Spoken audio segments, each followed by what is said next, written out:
Squawk with Bruce Whitfield. President Barack Obama concluded his trip to Africa after making a final pitch partnership at a Tanzanian power plant.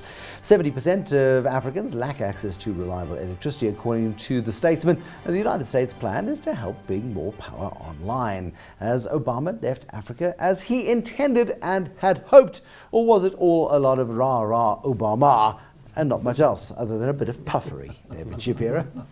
I liked what he said.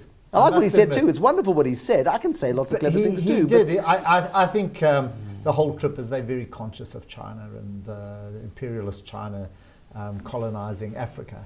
So he needed to make the trip, and I think he gave some very strong warnings out to the government and to governments. The thing is now to follow up. Yeah. And I think it's one thing making these claims, but you've got to get businessmen now to come through behind him and actually fulfill what he has promised.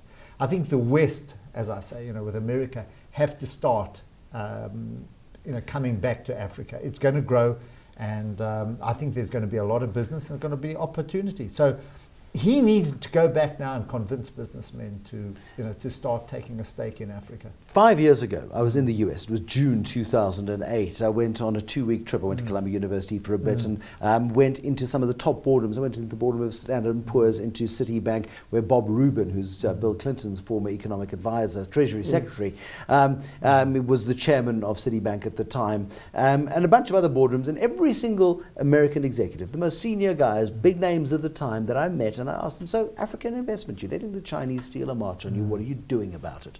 We don't need Africa. This was June 2008, before things properly went pear-shaped, of course, and now they've woken up to the fact that they need to invest in environments that have some growth potential. Yeah, but I think the disadvantage that the West has, that China does not have, is the fact that there's thousands of Chinese throughout Africa. You don't find as many expats as you do in the past from Europe, from America, living in other parts of the world, whereas the Chinese have been incredibly, strategic, aggressive in terms of expanding the population. So you find, for instance, if a Chinese company has to go and do business in any African country, it'll find a local population that has dealings with China and with the country that they're able to deal with much more easily. Whereas a person from, say, the US or the UK, wherever it comes to Africa, in all likelihood you would have to find someone that basically came from that African country and studied in the US and came back, etc. There's a bit of a difference there.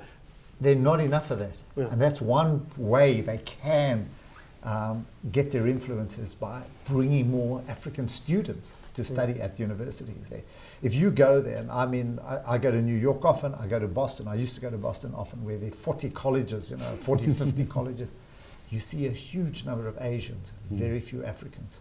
And I think if America wants to start establishing a foothold, bring students there, bring people to study there. Bring influence, get people to buy in. Yeah. Yes. Then you'll get businessmen coming back, because they would have studied there, they would have made their contacts there. And I think it's a very important point to give scholarships and encourage Africans to study in America. Is there a fundamental economic benefit to having Barack Obama choose South Africa as part of a 3-nation tour of the African continent to his coming here?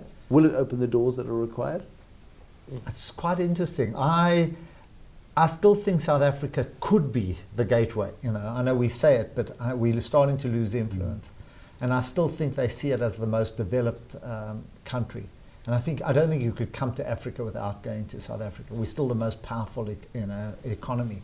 And I think the whole point was to maybe shift attitudes here towards helping Africa. It was terribly exciting to have the Black Hawks and the Chinooks in our skies, having Air Force One down in Waterkloof and in Cape Town as well, at Cape Town International. That sort of stuff, that pomp and ceremony and the yes, you also can sort of philosophy that he brought with him was phenomenal. And you had to look at the faces of the young people who sat at the University of Johannesburg completely enraptured by the marvel of the guy's presence. First of all, he's black.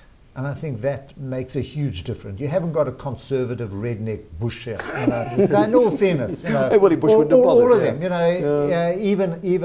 Look, Clinton. Even a Clinton, I don't think would have had to say. Clinton wowed the crowds when he came. He did, but not the young blacks, not the young population here. And I think this is where Obama has the leverage, to do that. And he's a very elegant man. He's well dressed, young, and I think he can quite clever. Very clever.